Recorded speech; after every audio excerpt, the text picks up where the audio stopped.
Welcome back, guys, to the third part of Chapter 6, 3.6. We're going to be looking at Baroque Europe today. So Baroque is just sort of this umbrella term we use to describe the 17th century. And oftentimes when we think of the term Baroque, we think of art that is dramatic and very passionate, also sort of very kind of over the top in its detail. And certainly that is a way to describe a lot of the art produced in this century. But I hope you've learned by now that history is a lot more complex than oftentimes these sort of blanket statements that we use to describe a period can really justify. So I think one of the things you're going to discover today is that there are lots of different kinds of Baroque. But we are going to kind of start with this kind of stereotypical Baroque, which is very dramatic and very passionate and very ornate, with an emphasis on sort of a high level of craftsmanship. So let's look at our map here, as we always do, and we're looking at the our kind of historical survey section here.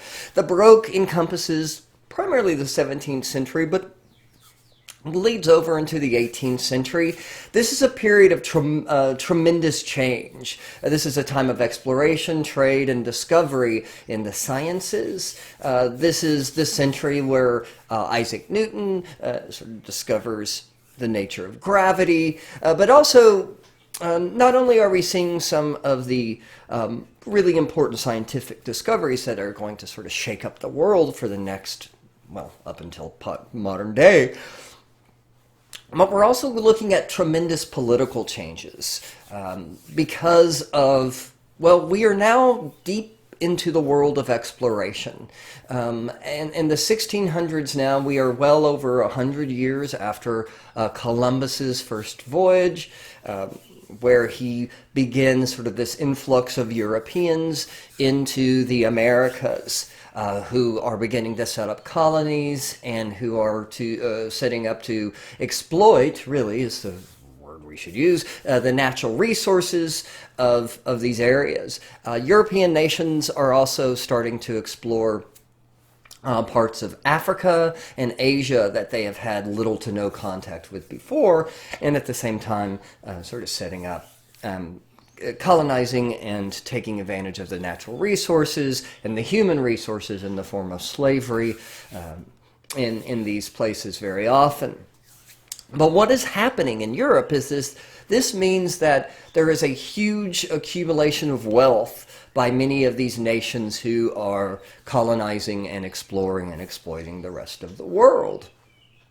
And we are seeing sort of a modernification, the modernization, that's the word, the modernization of the European world, with many of the nation states that still exist today kind of coalescing in this period. But what also we're going to be seeing are monarchs sort of attaining a tremendous amount of power, and this is because of the access to the tremendous amount of wealth these nations now have, thanks to colonization and the exploitation of natural resources. Also in Europe, we are seeing tremendous changes that are a result of the Protestant Reformation, which of course began in the 15th century. And so now, here we are 150 some odd years later after Martin Luther and his 95 Theses, and we're seeing a world that is greatly affected by this breakup of the Catholic Church and this split away of the Protestants, and this is leading to instability and warfare throughout of Europe as Catholic and Protestant nations sort of fight it out. This also means that the Catholic Church is starting to reevaluate its priorities and its practices, because the Catholic Church has sort of realized, well, all of these Protestants got up and left for a reason. Why? We need to address those reasons. And there's a lot of reasons why. I'm not going to get into the specifics of it, but if you could kind of boil it down to one argument, a lot of Protestants felt that ultimately the Catholic Church, and these are sort of a summation of history, not my own opinions. I never give you guys my opinions about sort of these historical events and where I stand on these kind of things, or because that's not what I'm here to do. But this is sort of the general argument. Protestants are saying there is sort of the Catholic Church has created a wedge between worship and God, worshipers and God. And what this means is that they felt that the Catholic Church and all of its rules and regulations and its hierarchy sort of interfered with a more personal kind of faith. And I'm grossly oversimplifying things, but this is in many ways sort of one of the basic arguments. There was also an argument against what was seen as some corruption within the Catholic Church too, and those problems need to be corrected. But what we're addressing here in this chapter is this idea that Protestants believe that really all you need to consider yourself a Christian is faith in God and the belief in Christ's salvation, and that the Bible is the Word of God. And everything else is sort of just icing on the cake. And you don't need all of this other stuff. You don't need all these bishops and cardinals and all these sort of rules and regulations and hierarchy. So the Catholic Church is thinking, well, how do we address this issue? And they address it in several ways. They form what is called the Council of Trent in the 1500s, and they meet several times over the next century or so, and they create a series of reforms that alter many of the practices of the Catholic Church. But one of the things they do, in terms that's relevant for us, is they decide, all right, we're going to sort of change the way our art looks. Because if you think about it, in the Renaissance, a lot of art had gotten really cerebral. It's very intellectual. It's often made for the upper classes. You need a PhD to pretty much understand what's going on because it's often filled with this rather sort of obscure symbolism. So one of the arguments is we need to make art that is more passionate, more emotional, and affects the viewer directly. And the Catholic Church, the art is is the things they have done well really since the beginning of the church. And so for them, this is a no-brainer.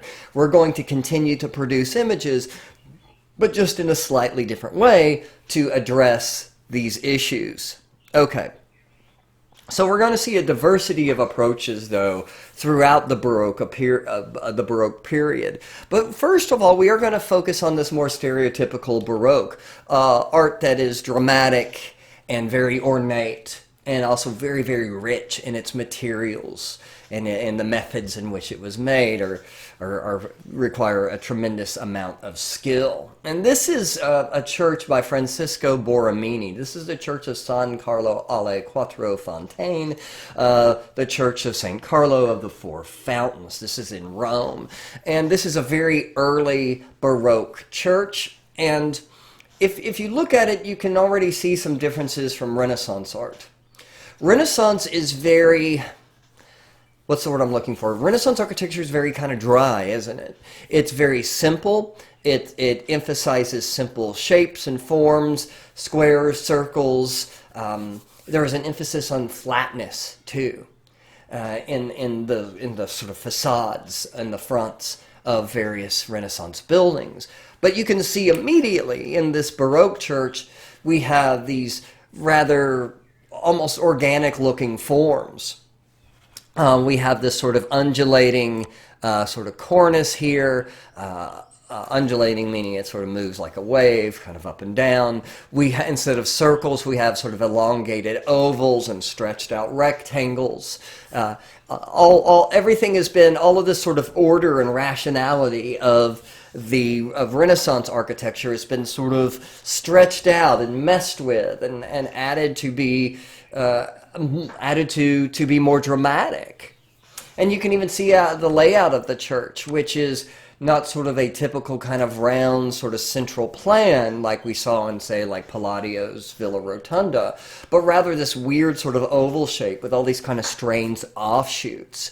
It's a lot more organic kind of architecture.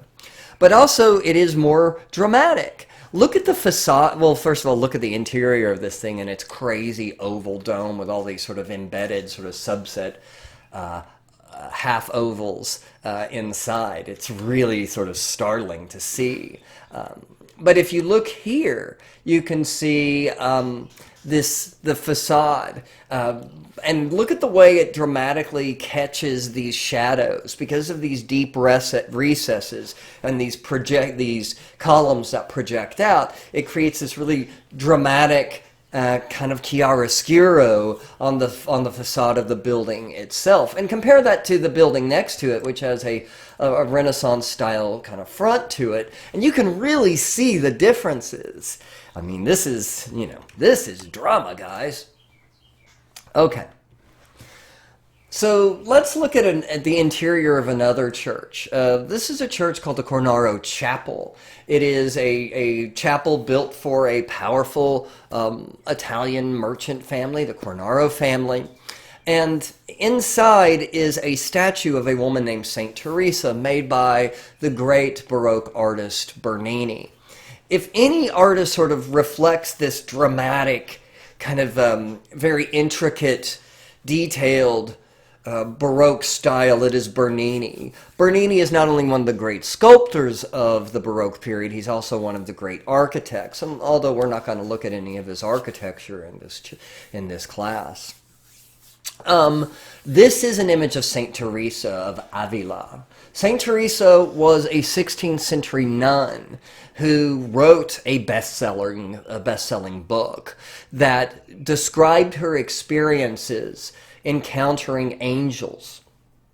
And this became a huge hit because in many ways this is the exact kind of stuff that the Catholic Church and what we call the Counter-Reformation, this sort of set of changes set up by the Catholic Church, the Counter-Reformation to battle the Protestant Reformation, was all about, which is personal sort of encounters with God or with the divine.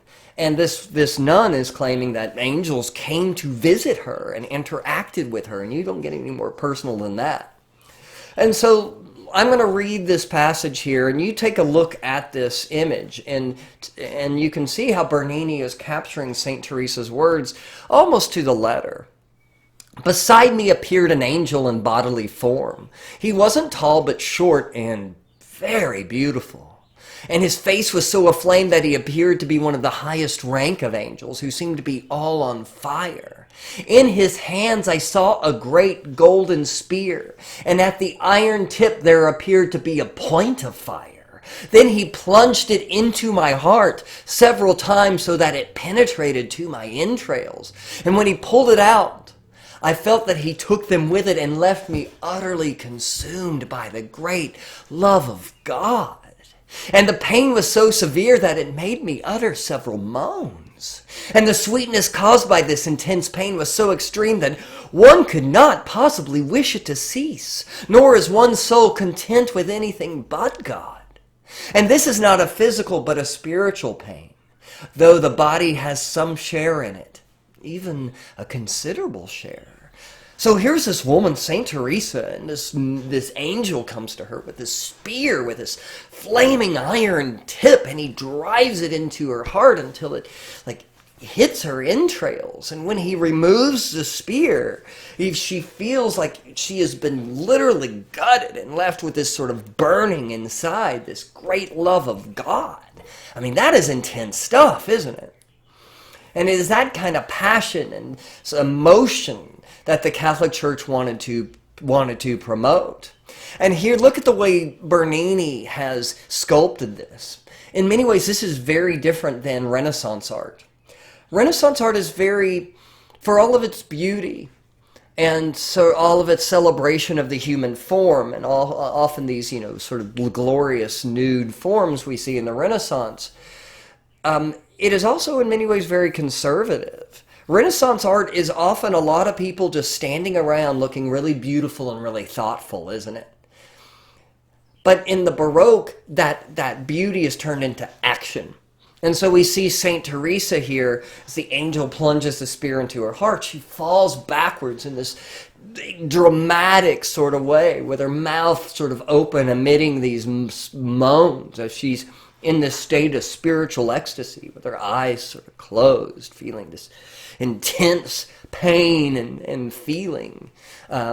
And look at the way not only he's carved her body as she sort of twists and turns, but look at her clothes. It appears as almost like a giant wind or something is making her nun's habit, her clothing just sort of move and undulate. There's that word again, right?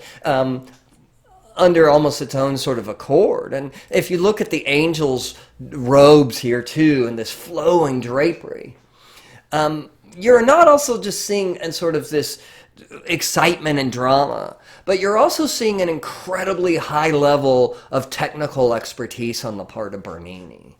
By the time Bernini hits the scene, the Renaissance, is 150 years or so in the past, and the sort of great innovations and the technical innovations of the Renaissance, from Donatello to Michelangelo and everybody else in between, has been discovered and copied by generations of artists at this point. So you're seeing, several generations later after the Renaissance, and these artists are literally kind of standing on the shoulders of giants of what came before. And they have this entire knowledge of expertise behind them. And they're able to build on that. And so Bernini really, in many ways, took everything that had sort of come from the Renaissance on, and was able to do things that really no other sculptor beside him could do. The way he carves marble to look like the soft cloth of Saint Teresa's habit, or the soft garment of the angel here, and the way everything appears to move, it's really quite astounding. When you keep in mind, you're looking at basically, guys, you're looking at rock, you're looking at marble. You're looking at stone that is hard and immobile, and yet he's carved it with such expertise that it appears to move. But this isn't the only sort of limit of his abilities. Look at this sort of cloud-like rock that Saint Teresa and the angel are sitting on, and you'll notice it doesn't have a pedestal. In fact, the whole thing appears to be floating in the air, and that's because Bernini took these giant iron rods and he inserted them into the ground behind, and to make this whole object appear as if it is floating, as if it is lighter than air, as if you are kind of witnessing this miraculous event yourself. And if you look behind the duo here, you will see that there's these gilded rods, these iron rods covered with gold, emanating, and they're lit up. There's a hidden window that you can't see that is creating this effect of this dazzling rays of divine light coming down. The whole thing is theatrical, and I mean that literally. The Cornaro Chapel is set up to look like a stage. So it's as if you are witnessing real drama. And to even emphasize this more, he's designed the chapel to appear as if the Cornaro family themselves are viewing the event as audience members watching a play. So oftentimes the word dramatic is used to describe Baroque art, and in this case, it is literally dramatic. It is using the sort of language of the theater and dramatic plays to tell its story. Here is Bernini's version of David, and immediately you should already in your mind have a catalog of the two major Davids that we have already studied, Donatello's David and Michelangelo's David, and we'll see those in a minute. But let's look at Bernini's David on its sort of own merits. The drama, number one. Look how he's twisting and turning. The Baroque art, especially that of the Italian Baroque and the Counter-Reformation, is often about movement. But also look at his face. Look at the determination and the passion on David's face here as he battles the giant Goliath. And, now compared to the previous two Davids we have seen, I think you can see how much more intense this is. Because we're seeing the middle of battle. Whereas Donatello's early Renaissance David shows us a placid David after the victory. A David who's, this kind of young, snotty youth poking at the head of Goliath with his sword. And then we see Michelangelo's high Renaissance David, of course, literally the thinking man's David, a David thinking about battling Goliath, a David mentally preparing himself for this battle. But if you look at Bernini's David, we're in the middle of the battle. We're at the highest sort of moment of drama and tension and action. And look at the incredible expertise with which he has sculpted this David with his flowing sort of garment. You'll also notice that Bernini's David is a little more modest. While his David is nude, he happens to have this sort of carefully placed garment right over, his stuff. And what we're seeing is sort of a little more return to modesty.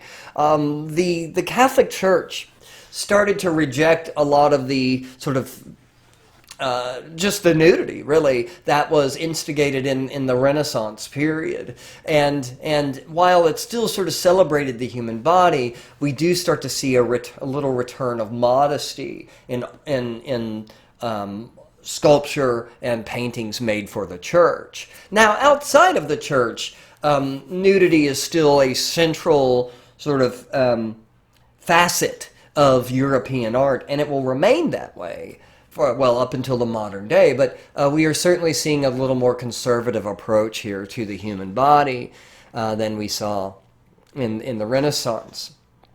This is from another Bernini, and I'm not going to focus too much on this. And I think we looked at this earlier this semester, but this is a Greek mythological subject, Apollo and Daphne. And Apollo is, attacking. He's sexually assaulting this woodland sort of nymph, this Daphne, who is being transformed into a tree to protect her chastity from the god Apollo, which sounds like a bum deal to me, man. Like, he's the one attacking her and she's getting turned into the tree? Anyway, but look at the way, first of all, he sculpted their bodies, this incredible movement. But I want to really focus on her fingers as they turn and transform into these branches and these twigs and leaves. And look how delicate that is. And keep in mind that you are looking at something that was carved from a solid block of marble, probably a 10-foot square or so block.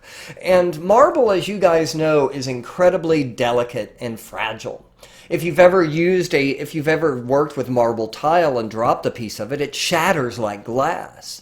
And it is marble's propensity to break that makes it, desirable for sculptors and sculpting, but also frustrating because the wrong sort of chisel or applying too much pressure at the wrong angle can result in an entire sculpture sort of shattering and cracking.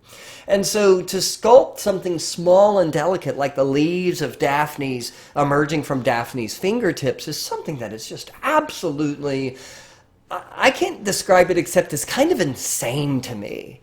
The Bernini, the bar was here. And then after Bernini, the bar was here.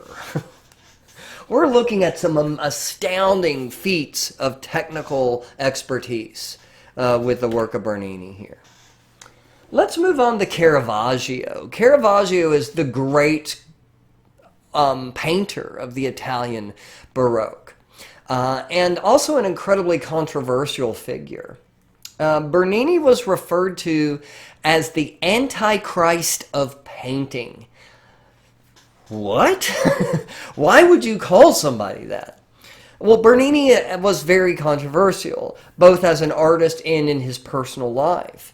He was a man with a fairly long criminal record. Bernini grew up from a family that sort of encountered some misfortune. A lot of his youth was spent sort of in street gangs in Rome. While he received some professional training, in many ways Bernini is a self-taught artist. But also, in his youth, he often had to resort to some criminal activity to survive. And he was arrested for things like pickpocketing and burglary, public fighting and drunkenness. And even there's some accounts of him being arrested for prostitution. Now, some of these might have been inflated. There were some people within the church and without the church who had problems with Caravaggio, and I might have said Bernini a moment ago, and I'm sorry if I did. I'm talking about Caravaggio, who had some problems with Caravaggio, and some of these charges might have been trumped up. I am not an expert enough to really tell you what's real and what's not, but certainly if his reputation sort of outshone the truth, whether that matters or not, he did have the reputation for being a bit of a scoundrel and a rogue. What is true is Bernini got into a fight with a man at the height of his career and killed him in an argument over a bet about a tennis match. And he spent his last 6 years of his life literally running from the law, although he was protected by some of the powerful families from whom he was employed, but eventually died of a heart failure, probably related to a venereal disease. Now, what makes Bernini so fascinating is that this was a guy who, in many ways, whose life, whether it's more rumor than truth, but who knows, whose life, though, is often described as less than perfect, less than moral, and yet he created some of the most important and influential works of church and biblical-related painting of all time. And he is going to be, without a doubt, the most imitated painter of his day. In fact, there was a whole group of artists who called themselves the Caravaggisti, which literally means, and this is how I want you to know it, little Caravaggios. And these little Caravaggios sort of imitated everything he did in terms of his style of painting. Now, if you want to see a Caravaggio in person and you live in the Dallas-Fort Worth area, you can go to the Kimball Art Museum and see this painting called the Card Sharps. This is a painting that Caravaggio painted in his early days when he was still mostly a street artist and selling his paintings on the street. And his subject matter often included, well, sort of the ruffians and criminals he often associated with. And we see in this image two scoundrels, two gamblers cheating a young rich man. These two men here are, let me move my little my viewer here. If you look at the figure in the foreground, you can see he is hiding two cards behind his back, and the other man, his accomplice, is signaling what cards the young nobleman, this young sort of rich kid, has in his hands, and they're totally scamming him. They're totally cheating. A lot of Caravaggio's early work often involves these kinds of street types. In fact, Caravaggio often used as his models, even after he started working for the church and making these large biblical paintings, he still often used the people that he knew, sort of the gamblers and the drunks and the prostitutes that he often associated with, were the models for his works. In his early days, he used these people because that's really all he could afford. But he never sort of fully cut his ties. Even after he became this incredibly successful artist, he never fully cut his ties with sort of the street types that he hung out with. I'm moving my image over again to the other side.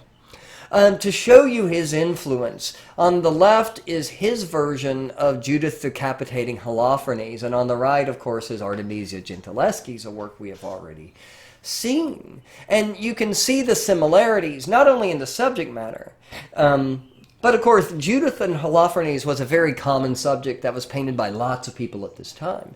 But look at the drama. Look at the intensity of which Caravaggio's figures are posed. And then you can see that in Judith, in Artemisia Gentileschi's version of Judith. Also, we can start to see some of the key elements of Caravaggio's style. Notice that there's this really sort of dark background, and the shadows are really intense. This is a technique called tenebrism, Tenebrism, tenebrism. And think of it as chiaroscuro, that Renaissance invention of shading. Think of it as chiaroscuro on steroids, where everything is sort of, the contrast level is turned up and the darks become really dark and the lights become really light. And it adds, a lot of drama and excitement to it, doesn't it? It's literally theatrical. It's almost like stage lighting or something here, and it creates a sense of drama. It also darkens the background to the point where it isolates the figure. Caravaggio didn't often care about the background. Part of this might be a lack of his own ability. Since he didn't receive the years and years and years of formal training that many other artists did, he wasn't terribly good at linear perspective. And he might have cheated a bit here by making the backgrounds a little dark so he didn't have to paint them. But also, oftentimes out of a lack of ability in one area creates innovation in others. And so what we see here is Caravaggio now is focusing solely on the human action. And it creates a sense of, it creates a more intimate sort of picture, doesn't it? We're really focusing on what the people are doing by not looking at the background. You'll also notice in his paintings, his people look like normal everyday people. This is very much a rejection of the sort of rules of Renaissance art. If you think about all the biblical art that we've seen in the Renaissance, pretty much everybody looks like a supermodel, right? Except when we looked at like old Mary Magdalene. But everybody else looks beautiful, they look perfect, they look gorgeous. And Caravaggio, who's sort of using these everyday people off the streets as his models, has created this sort of very everyday sort of ordinariness to the way his biblical figures. And while in many ways this disturbed some people and was one of the reasons why he was referred to as the Antichrist of painting, because people felt he wasn't giving these religious figures the kind of respect they deserved by making them sort of beautiful and better than us. For a lot of people, and many people within the Catholic Church, Caravaggio's art made his paintings and these biblical stories more relatable. If you could see yourself in St. Paul or in the Virgin Mary or whatever and relate to them on a personal level, if they looked like people you could meet on the street or people you knew or even yourself, then it made it instantly more relatable. And this is one of the things the Counter-Reformation was about. How do we make these works of art carry more sort of emotional weight? My favorite Caravaggio is called The Death of the Virgin. And this is a painting that is rather difficult to talk about because I find it deeply moving and deeply emotional and very, very sad. And this is a painting that in itself was remarkable for the way it depicted the Virgin Mary. The Virgin Mary, we need to really understand sort of her place within the Catholic Church. She's just not the mother of Christ, but in a way she's kind of the queen of the Church. She's sort of the mother of the Church. She's a figure of intense devotion, especially within the Catholic faith at this time. And there's this growing belief that the Virgin Mary, when she died, she was taken bodily into heaven. This is a belief called the Assumption. But for Caravaggio, he's painting her as dead, not sort of being taken into heaven in this sort of glorious manner, but in this rather bleak, depressing sort of depiction of death. He's showing the reality that befalls all of us, our ultimate demise. And this was disturbing for a lot of people. First of all, the image of the Virgin Mary on her deathbed is rare. I mean, it does exist, but there aren't a whole lot of versions of this scene. But also, for a lot of people, seeing this sort of universal mom, this mother figure that everybody loved and had intense devotion to, dead, was incredibly disturbing and sad. And to make it even worse, he's painted her in a way that a lot of people felt was unbecoming of the Virgin Mary, that it was disrespectful. Because he's shown her sort of bloated, her body swollen. There are rumors that he studied a cadaver that had been pulled out of the river as the basis for his model, for his version of the Virgin Mary here. And to make matters worse, there are some people who rumored that this was the body of a prostitute. Some of this might have been made up just to kind of add, to a lot of people's distaste for Caravaggio anyway. But whether that's true or not, I don't know. But certainly there's a lot of controversy with the way that she's shown here. And not only is she sort of bloated to show the effects of death, because one of the effects is that your body does bloat after you die as it fills with gases during the early stages of decomposition. But also look at the way he's posed her. She's falling backwards, sort of. He hasn't even had the decency to prepare the body for a proper viewing with her arms across her chest and her body covered up. But she's just sort of lying there as she died. And for a lot of people, this reality of death, especially the way in depiction of the Virgin Mary, was incredibly disturbing. And to make matters worse, he surrounded her with all these weeping, blubbering old men. Now, these are the former disciples of Christ, right, who have retained their friendship with the Virgin Mary and have come to visit their friend on her deathbed and mourn her passing. But if you think of, if you compare this to the images of saints that we have seen in the Renaissance, where everybody is sort of strong and noble and powerful looking, these weak, old, blubbering, sobbing old men was quite shocking to some. And you could see how this could be interpreted as disrespectful.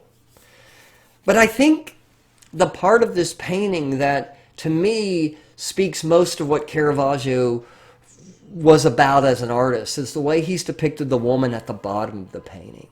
This is an image of Mary Magdalene. And if you look at her here, you can see that she is sobbing uncontrollably. And if you look more closely, you can see Caravaggio is giving us some details about her relationship to the Virgin Mary.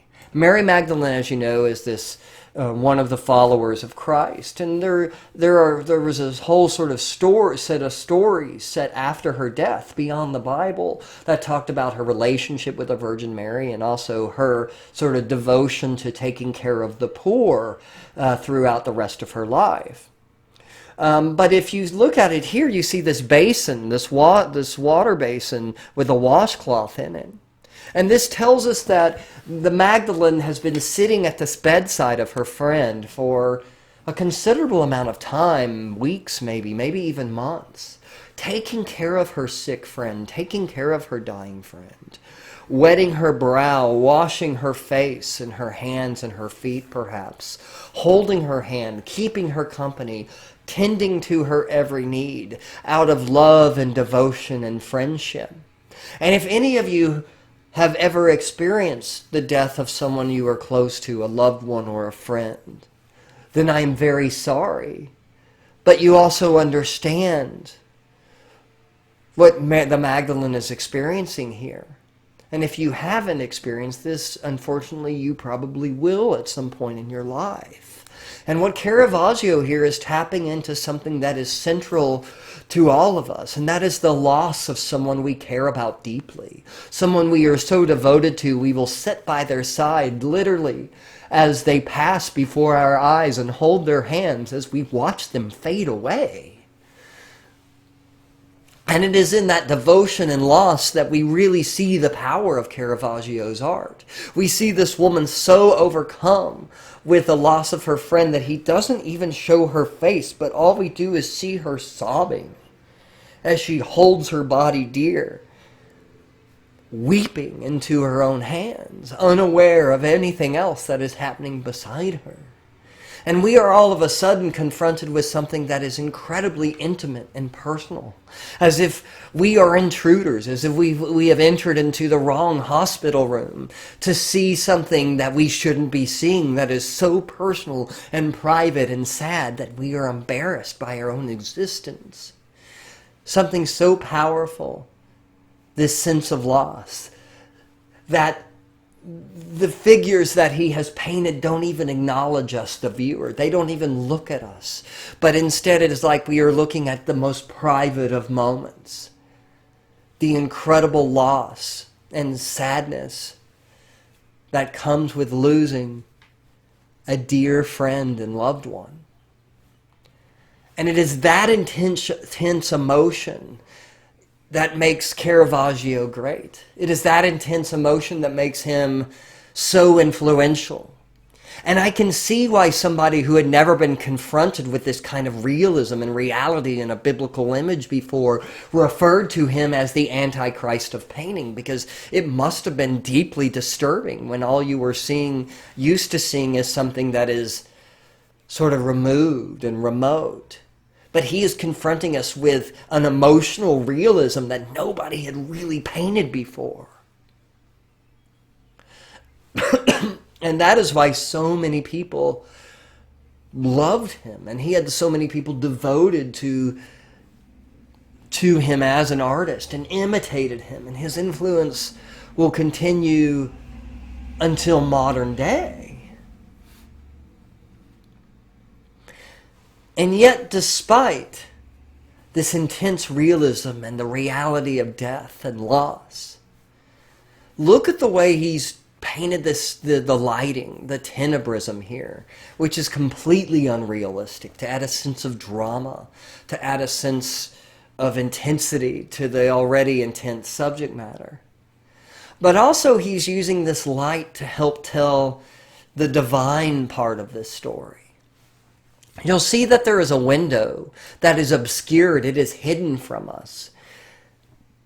Because the light that we see may or may not be coming in from this window.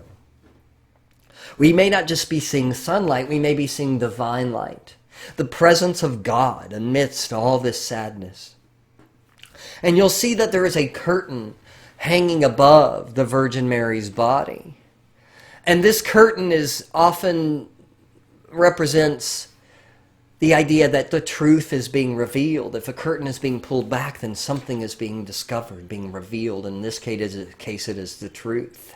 And if we combine it with the symbolism of this light coming through this window, this light of which we see no source, then the truth, of course, is God. But you'll notice that most of the kinds of things that let us know that we are looking at a religious painting aren't here. We don't see any angels. We don't see any big clouds parting, revealing the sky opening up, revealing God or Christ. We barely even see a halo, just the thinnest of halos around the Virgin Mary, and none of the other apostles even have halos. Because he wants to ground this in reality. He wants to ground this in everyday experience so we can understand it on a personal level. And so for the first time, if the Renaissance humanized these biblical stories, Caravaggio personalized them. He made them real, and he made that reality hurt. And that's what makes Caravaggio, Caravaggio.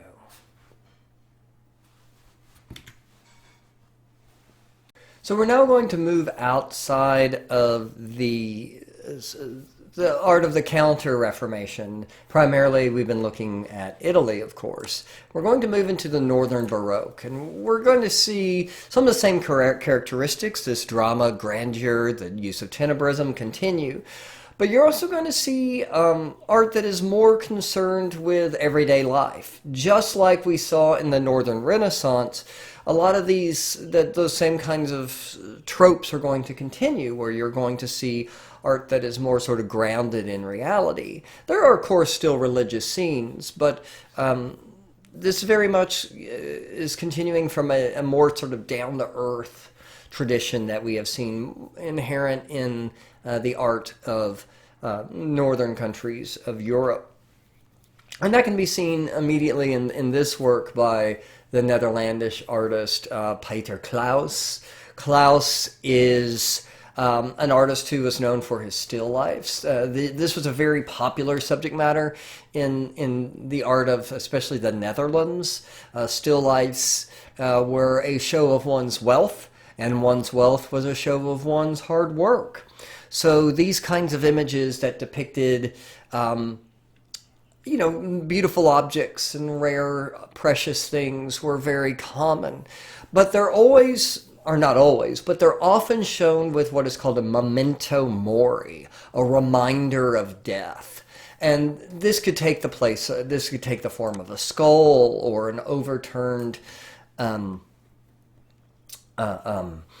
goblet, or rotting fruit, or a wilting flower, something, that shows death or implies impermanence, is what is called a memento mori, that reminds you of death. But also, that's what literally means, but also there was a whole kind of still life paintings that were made up of memento moris, and these were called vanitas paintings. Vanitas literally means vanity. And the whole idea is that a vanitas painting is meant to show you that our sort of quest and love of material goods is ultimately in vain, because we can't take it with us. That we can, pardon me, not only strive for material wealth, but we can strive for success. We can learn skills like becoming a musician, or study the world, become a person of letters, achieve great things, achieve levels of power and fame even. And yet, in the end, it doesn't ultimately matter. It is vain. It is vanity. It is vanitas.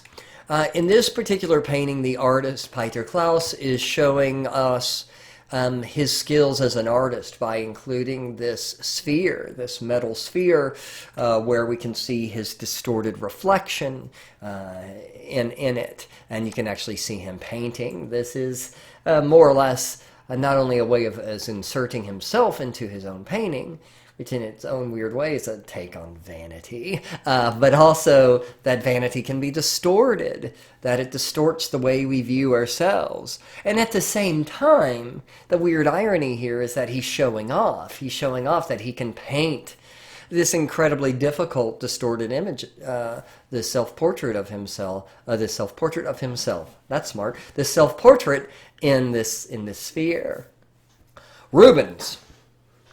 Rubens is one of the great artists of the Northern Baroque. He was born Protestant, but he was raised Catholic after his father died. He was raised primarily in Antwerp. But what's important is what happens to Rubens as he gets older. He becomes a superstar artist on a level that really, like, the high Renaissance guys would have been jealous. He takes this idea that an artist can be is somebody who's deserving of praise and recognition and celebrity to sort of this incredible degree. He becomes not just an important and wealthy and influential artist, but he takes this into the political realm.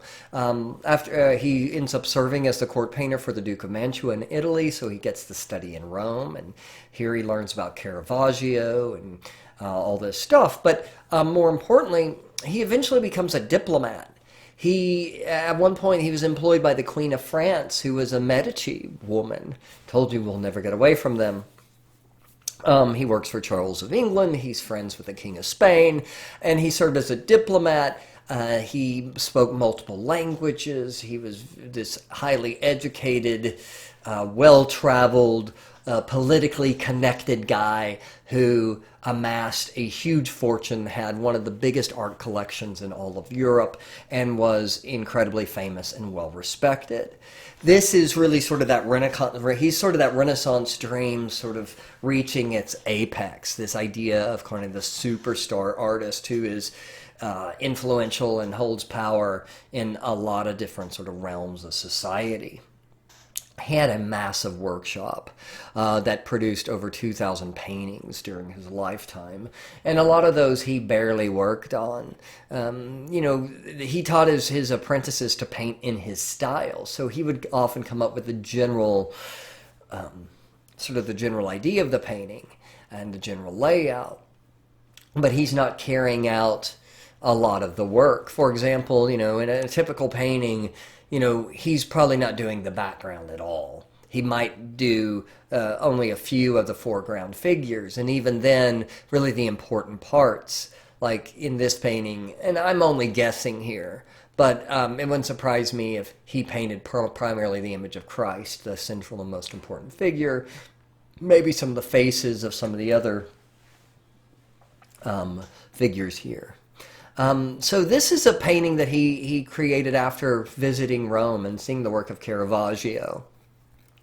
And I think with the drama and the movement, and especially the tenebrism, you can see the influence of Caravaggio. There's nobody who Caravaggio did not really touch during this period. Well, there is, but even people who weren't influenced by Caravaggio were influenced by the fact they were trying not to be like Caravaggio. But Rubens is certainly a fan of Caravaggio. He actually tried to convince the Duke of Mantua to buy The Death of the Virgin. So this is a guy who's very much a Caravaggisti. But Rubens is powerful in his own right, because if you look at this painting, you can see he's doing things that Caravaggio didn't do. You'll notice that all of the men who are elevating the cross, this is called the elevation of the cross, aren't the typical sort of Caravaggio street types.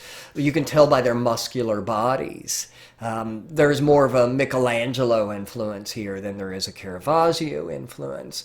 Rubens, like many artists of this period, also studied the Renaissance artist intensely and built upon their work and innovations, and he's certainly doing that here with these muscular Michelangelo-esque kinds of bodies. This is also helping tell the story, because this implies that the weight of the cross is massive. There's a multitude of figures here. 1, 2, 3, 4, 5, 6, 7, 8, 9 figures that it takes to lift this cross. The implication here is that the burden of Christ is a huge burden that he is carrying.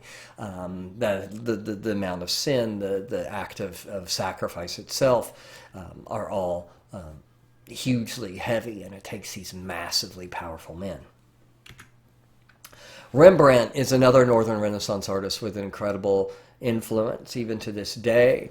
This is one of Rembrandt's most well-known works. It's called The Night Watch, or commonly called The Night Watch. It has a much longer name, The Company of Captain Franz Banning Koch. But it is called The Night Watch, even though that is incorrect. It's a misnomer. This is technically an early morning scene, but this hung in a hall near a fireplace, so it darkened over time with soot, and it became a darker image. This is from the Netherlands, where Rembrandt worked and was from. Rembrandt painted this after the Netherlands had won independence from Spain. We are looking at a group of militia. These are soldiers, and these men or groups like these men were responsible in large part for Spain's Netherlands independence from Spain. So there's sort of a kind of a celebratory feel here. But also, what we see is, of course, Caravaggio's influence with the tenebrism and his sort of emphasis on these kind of everyday people. But there's also something rather fascinating here, and that is Rembrandt is considered to be really the great psychological painter.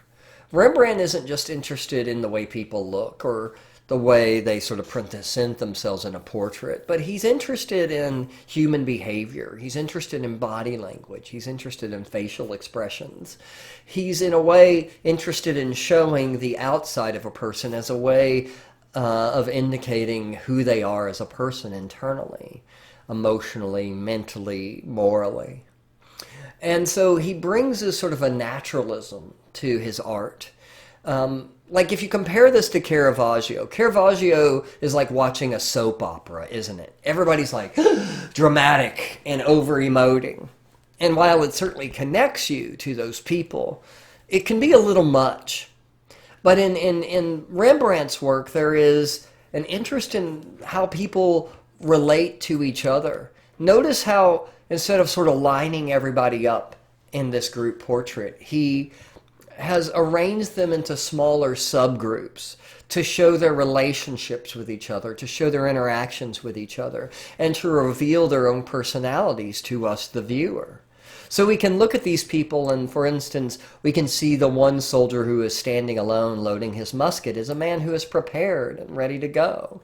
Whereas we can see these two men here, those are like my students who always sit in the back of the class and talk to each other, right? They're not necessarily paying attention to what's important, but instead kind of doing their own thing. Or we can see some men who maybe have an inflated sense of self and maybe kind of an arrogant quality, while others might appear ready to fight, maybe a little too ready to fight, like this old man over here. I love the way he's portrayed the captain and his lieutenant. The captain who has dramatically removed one of his gloves as he is sort of directing his men in this very over-the-top kind of way. And then next to him we have his lieutenant who's wearing this outrageous suit, this white suit with this ridiculous plume and this over-the-top decorated, gilded sword and scabbard. It's just absurd. And, it's almost like he's more dressed up for clubbing than he is for, performing morning military exercises outside of the walls of the city, which is actually what's being depicted here. But something to keep in mind, this is picture day, right? And on a picture day, just like when you were a little kid, your mom gets you all gussied up and combs your hair down, puts on your best shirt that she just bought at Target and sends you on your way. This is kind of that, right? These men are not necessarily wearing the clothes they would have worn as soldiers, but the clothes that they're wearing to impress those who will be seeing this picture. This was made because the Queen of France, Marie de Medici, was coming to Amsterdam in the Netherlands to visit, and she was going to come by and visit this militia group. So this was made also with the idea that it will be viewed by the eyes of royalty. Okay, let's move on. So let's talk a little bit about Rembrandt. I'm going to give you kind of the Cliff's Notes version of his life. Rembrandt was complicated. He was a man at one point who achieved incredible wealth and success and had the largest workshop, or painter's workshop in Amsterdam. He employed a lot of apprentices and was internationally recognized. He's also a man who was terrible with money. He spent more than he made. He bought houses he couldn't really afford. He always had to wear the latest fashion. On top of that, he liked to party. He liked to drink. And his management skills with money, or lack of management skills with money, eventually led to his poverty, and he died poor and almost a man whose reputation had fallen greatly from his height. He lived a long time, Rembrandt did, and in that time, as an artist, his fortune sort of rose and fell, as many artists do. But since he never really saved and often spent his money extravagantly, he didn't really have a fallback. Rembrandt was also a man who had a lot of personal loss. Some of it was his fault, some of it wasn't. His wife who he loved very much and had a few children with, died during childbirth, after the birth, I think, of their third child. Two of his children also never made it survived into adulthood. And then after his wife died, he had two pretty tumultuous relationships. One even sued him. But he had a really sort of messy love life. And in some ways it was his own fault. And he liked to drink. I can't say he was an alcoholic, but certainly his love of the drink made him often make not great decisions. So ultimately, Rembrandt is a man whose life is filled with ups and downs, peaks and valleys, like our own lives are. And some of it's filled with successes and failures. Some of those successes and failures are our own fault and our own doing, and some of them are caused by influences beyond our control. But what makes Rembrandt fascinating is that same sort of interest that he brought to that keen eye of observation and psychology almost that he brings to depicting other people in group portraits he brought to himself. Rembrandt was very religious and he had very deep faith and he painted the image of the prodigal son a few times throughout his life. The image on the right is later on. The image on the left, though, he painted early. And the date is wrong. I apologize for that. But he painted it when he was around 31, 32 years old. And the prodigal son, of course, the story it's a biblical story. It's a parable told by Christ in the New Testament. And the story is about two sons who are the heir to a great fortune. And their father, one of the sons, I should say, the prodigal son approaches the dad and says, all right, I want my fortune now. And the dad says, all right, you can have it, but you have to leave. I never want to see you again. We're done. He takes the money and he goes off and he spends it. He blows it all on sort of wine, women, and song. And he comes back a year or so later and he's begging forgiveness. He's like, Dad, I'm sorry, I made a mistake. Will you forgive me? Can I come home? And his father says, yes. And not only does he say yes, he also slaughters a fatted calf, has a big celebration, and of course this upsets his other son. But the whole point of this is that this is a parable of Christian forgiveness, that if you mess up and if you fail and if you whatever, then if you ask for redemption, you will receive it and you will be allowed back in. So Rembrandt loved this story. And the image on the left is fascinating to me because here he has painted himself and his wife, Saskia, as the prodigal son, or himself as the prodigal son. And at this point in his career, he's successful. He's still young. He has a lot of money. He has this growing reputation in Amsterdam. He is at the top of his career. And he has no reason really to believe that, he should feel any other way. And yet, he has chosen to paint himself as the prodigal son.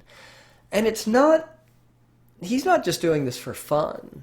I think part of Rembrandt knows that his behavior will eventually lead to failure. That this living beyond his means, this sort of party rock star lifestyle with his extravagant clothes and his expensive ornaments like his sword here and this big glass of beer, will lead him ultimately to ruin, just like the prodigal son. And that self-awareness, I think, there's no other artist really before Rembrandt, I think, who is that aware of themselves and their own failures to paint an image that is so bluntly kind of self-deprecating, self-eviscerating, that really calls himself out. And I love this because, in a way, I think not only can we all sort of sympathize with this guy who did the wrong thing, because we all, throughout our lives, occasionally will do the wrong thing, we'll make the wrong decision. But I think we are often aware of doing the wrong thing even when we don't admit it. Like, you have a test to study for, right? Or you have a big assignment or a project or a paper to finish. But it's the night before and your friends call you up and they're like, hey, there's a party tonight, or, it's, $3 pitchers at so-and-so bar or whatever. And you're like, well, I really should be studying, but I'm going to go out instead. And you know what the right thing is. You know what you should be doing. But you don't do it, even though you're aware. And Rembrandt here has sort of taken that and times it by 100. Now he's not only aware of himself doing the wrong thing, but he's painting it. And in a way, I think we all understand that. We all often know when we are messing up, and yet we don't do anything about it. Because it's so much fun, isn't it? And that truthfulness and that ability to kind of peel past the BS and really get deep into what a person is and who they are, sort of good qualities and bad qualities, is what makes Rembrandt one of the greats.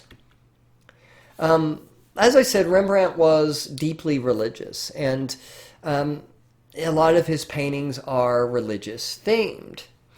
Being an artist in Amsterdam, a Protestant area, the Netherlands itself being Protestant, he was, a lot of the art, especially religious art, was made for the home. Because many Protestant churches, unlike the Catholic Church, which allowed art, they didn't, because there was a fear of idol worship. And so a lot of Protestant churches, especially Calvinist churches, and that was the main sort of Protestantism, kind of Protestantism practice in the Netherlands, was very strict about this. But that didn't mean that you couldn't have religious images in the home. And so Rembrandt, one of the reasons why he had such a great reputation, and one of the things he sort of made his early fortune on, were his prints. And this is a print, this is an etching, and you guys know this is made by using acid to burn an image into a metal plate. This is an etching. It's called a 100 guilder print because it cost 100 guilders at a time where a typical print would be like 10 guilders. And and the whole thing about prints is generally they're cheaper. But Rembrandt, being Rembrandt, had such a reputation that he could sell his prints at the same price that other people would sell their paintings for. Okay. But these kinds of religious themes were very common in Rembrandt's work. I'm going to skip ahead for a second. I'll come back, but I want to look at this slide. Rembrandt created many, many self-portraits. He painted somewhere around 100 individual portraits and then created at least that many more in terms of drawings and prints. And when you look at Rembrandt's portraits, they're rather shocking in a way. Because, lots of artists created self-portraits, but they often do it as a way of sort of promoting themselves, as self-aggrandizing, as a way of sort of showing off their skills and also how awesome they are and how handsome or beautiful they are. But you'll notice in Rembrandt's portraits that oftentimes he portrays himself in ways that are less than flattering. Like in this 1629 portrait, he looks almost inebriated. And then in 1634, he looks very strong and powerful and almost portrays himself as a warrior. In 1640, you can see a man who looks very at ease and at peace with himself. Or in other images, like in 1645 and 54, he looks worried. And in his later portraits, he almost looks senile. He almost looks like a man who has lost his faculties. And that's what I love about Rembrandt, is that truthfulness. That he's not painting these as a way of making himself look better, but as a way of keeping it as a visual diary. Unlike some of the artists we studied, Rembrandt didn't write a lot. He didn't leave behind a lot of letters or diary entries or things like that. But instead, I think that he captured himself and recorded his own life through his face. In much the same way that we sort of take selfies, I think, not out of just sheer ego and vanity, but as a way of kind of literally making a snapshot of who we are at any given moment in time. And when you look at that sort of collection of those self-portraits you have made throughout your life, you start to get an idea of who you were from day to day at any given moment and point in your life. And that's sort of what Rembrandt is doing. He's sort of inventing the selfie as a way of self-discovery and documentation 500 years before. It's really remarkable. Oops, wrong way. So the image on the right I find to be fascinating because this is a portrait that Rembrandt made. These are both later self-portraits, but the one on the right is one he made near the end of his life. And you can see that he's old, he's not in great shape, he looks weary, he looks sad. By this time he had lost most of his fortune, his reputation had fallen, and he had lost many people near and dear to him. His wives, his children, he had had some really bad relationships, and things weren't great. And you can see that in his face.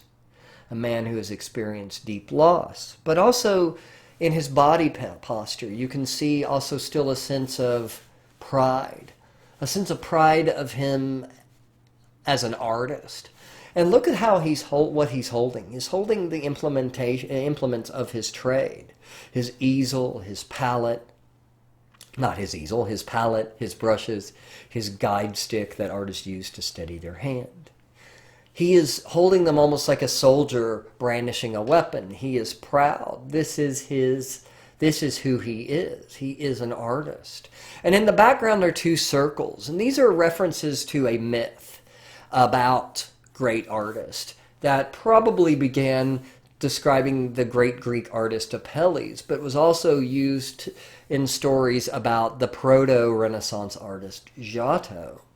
And the story is, I'll tell the one about Apelles, but you can plug in Giotto here. The story is that Apelles was approached by the servant of a king, a messenger, who said, all right, my king wants you to paint his portrait. He heard you are the greatest artist in the land. But before he hires you, he wants you to prove you're a great artist. And the messenger pulls out a piece of paper, or parchment probably, and unfurls it, and says, all right, he wants you to draw a picture to prove your greatness as an artist. And Apelles is offended by this. He's like, he wants me to draw a picture? To prove me, Apelles, is the greatest artist in the world? All right, fine. All right, give me the paper. He takes the paper and then he takes a piece of chalk. And he with one sort of seamless motion, he takes the chalk. And on the paper, he draws a perfect, flawless circle. And then he takes the paper, rolls it back up, and says, all right, there's your proof. Now run along. To draw a perfect circle is near impossible. It takes tremendous skill and talent. And Apelles is basically throwing all kinds of shade at this kid, isn't he? He's basically saying, look, I don't have to prove who I am, but I'm going to. But I'm going to do it on my terms. And I love that. That's what these circles in the background of this painting represent for Rembrandt. In a way, he's sort of saying, look, I know I have my faults. I know I did things I shouldn't have done, and I've made my mistakes. And I'm willing to deal with that. But also, I will stand by that I am a great artist. In fact, I'm one of the greats. I'm up there with Apelles. I'm up there with Giotto.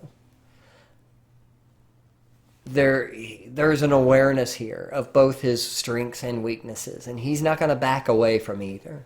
He's going to show them in both in the most brutally truthful way possible.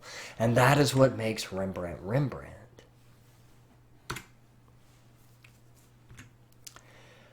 Nicolas Poussin is the guy who proves that Baroque art isn't all just drama. That Baroque art could be very cerebral. That it could be very conservative. It could be very, what's the word I'm looking for? It could be very almost stoic. he was a classicist. Classical means, of course, ancient Greek and Rome, and he's sort of obsessed with classical Greek and Rome. And he thinks a lot of the other Baroque art is just too much. It's too extravagant. It's too over the top. And he's very much an intellectual. He sort of hung out with this very intellectual class of higher-ups within the Catholic Church. He wrote lots of books about painting. But more than anything, he comes up with this idea called the grand manner, that he believes painting above all else should be well-designed and moral.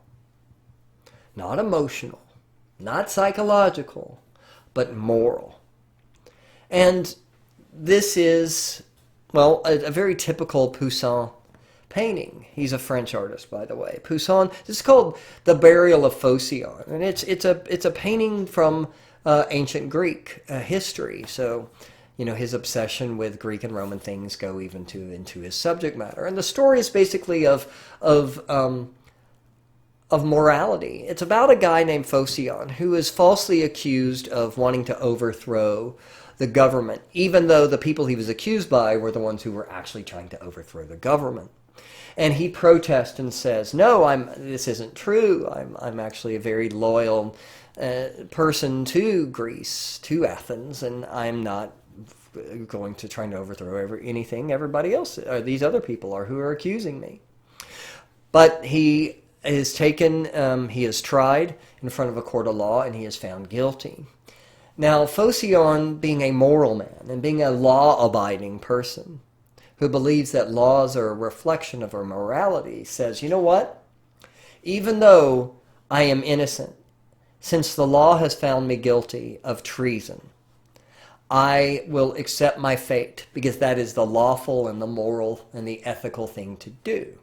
And so I will gladly be executed because I'd rather die a moral man doing what is right and following the law than escaping, even though he had a chance to flee.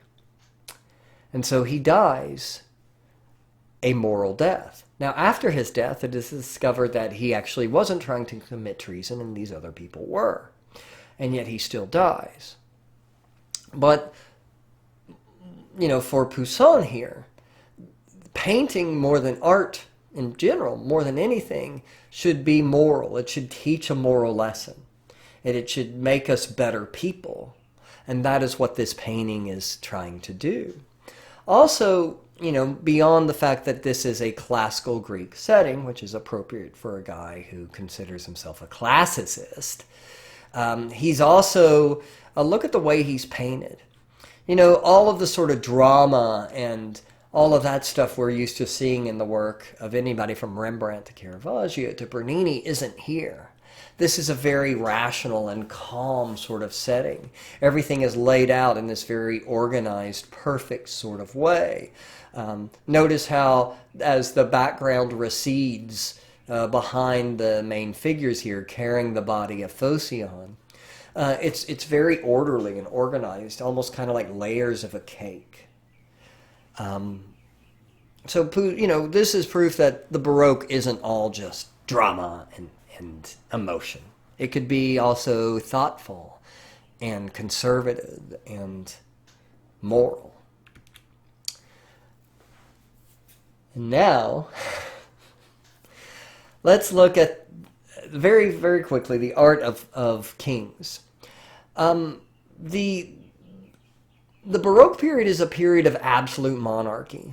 Many of the monarchs who ruled during this time claimed something called divine right. They had the right to rule because God gave their families the right to rule. And if you challenged the authority of the king, or in some places the queen, you were actually challenging the authority of God. And so a lot of the art of kings is meant to almost present the ruler as an absolute monarch, almost kind of like a god king. In fact, Louis XIV of France, who is the most absolute of absolute monarchs, compared himself to the Greek god Apollo, and he called himself the Sun King, just like Apollo is the god of the sun. And very famously, Louis said, "L'état c'est moi," which means the state is me. I am France. And any affront against France is an affront against me personally. And if you question me, you're questioning France itself and proving yourself unloyal to the country. Absolute power, absolutely. And you can't argue because that power came from God. Louis is shown here in a painting by Hyacinthe Rigaud as sort of the ultimate monarch. You can see, let me move my little picture, my little video down here. You can see Louis is standing in front of his throne. He's wearing high heels. This is something that he brought into fashion because it made him look taller and more powerful. And high heels were initially worn by men and not women. And then you can see that he's wearing an ermine, which is a really expensive fur, an ermine cloak covered in golden, and this is made from actual golden thread, fleur-de-lis. Fleur-de-lis are the lily flower, the symbol of the monarchy of France. He's standing in front of a throne with fleur-de-lis, holding a scepter, a sword, and his crown, all symbols of his power. And above him is a curtain, and you guys know what a curtain means now. It means the truth is being revealed, and the truth is Louis, absolutely ruling over France. And these kinds of paintings and prints were hung up in government buildings all over France, in city halls and courthouses and sheriff's offices, everywhere, as a way of kind of referring to Louis's power and that he is everywhere. He is France. Every morning, Louis had this ritual where he would wake up and a group of doctors would give him a physical. This was called the lever, L-E-V-E-R, and if he was healthy, then France was healthy. And at night, there was the coucher, the going to bed. I always picture Louis wearing like little fleur-de-lis footed pajamas, but that's probably more my imagination. But Louis, once again, if Louis was healthy at night, then France was healthy. He was the state. Louis was afraid that members of the court were conspiring against him. So Louis moved the entire court out to a palace about 30 miles outside of France called Versailles. This way he could keep an eye on all of the members of the court. And Versailles is not only a way of Louis exerting control over his court, it's a way of him sort of building this kind of mega palace that represented his absolute power and authority. Because Versailles is huge. It's on acres and acres of land. And all that land is manicured and controlled in a way to show his power over nature itself. Notice how all the gardens are like really well manicured and cut into sort of these geometric shapes and patterns. There is a lake, an artificial lake in the center of Versailles in the shape of a cross that is meant to reflect that Louis's power came from God itself. And you can see the size of it. It's 2,000 acres. It's something like 200,000 trees, 2,100,000 flowers. It's, 2,100 sculptures. It's this huge place, outside and in. And the interior is meant to represent Louis's power. This is called the Hall of Mirrors, designed by an architect named Mansart. And it is a reflection, literally, of Louis's power and his sort of claim to be the Sun King. It is a golden, well, it's not all pure gold anymore because after the French Revolution, a lot of this was taken out. But originally, it would have all been gold. And there is an arcade. Arcade is a row of arches. There is an arcade along one wall and literally mirrors that reflect those arches on the other side, arcaded mirrors. And as you can imagine what this looks like when the sun comes in. I've been in this room, and it's insane. The whole room, the whole hallway glows like this golden ray of sunlight. And that's appropriate because at the end of the corridor is Louis's private chambers. And if you were coming to do any business with the court and with Louis himself, it would happen in those rooms. And so you had to walk down this hall of mirrors to get to the king. It's meant to kind of put you in your place and to demonstrate the power of Louis. Also, all of the frescoes on the ceiling are images of power. They're images of Greek gods or great Greek and Roman heroes, or images of famous generals, like images. There's images of like Alexander the Great and Julius Caesar everywhere. Images of Hercules, images of Theseus, images of all the great Greek heroes. Once again, reinforcing Louis's power. Also, when we often think of the word Baroque, this is what we think of. We think of very extravagant, detailed kinds of art and architecture that is meant to display one's wealth. If you look at all sort of the architectural detailing and what are called the little corbels here, you don't have to know that word, but also if you look at the barrel vault and the ribs are all these sort of handcrafted features. It's rather, I mean, it's a little much, isn't it? But at the same time, the Baroque art is often the art of power, and it's meant to show wealth. Of course, we now know that not all Baroque art is like this, but oftentimes when somebody says Baroque, this is what they mean. And you have to think of Versailles. All right, guys, that's it. I'll see you next lecture. Have a good one.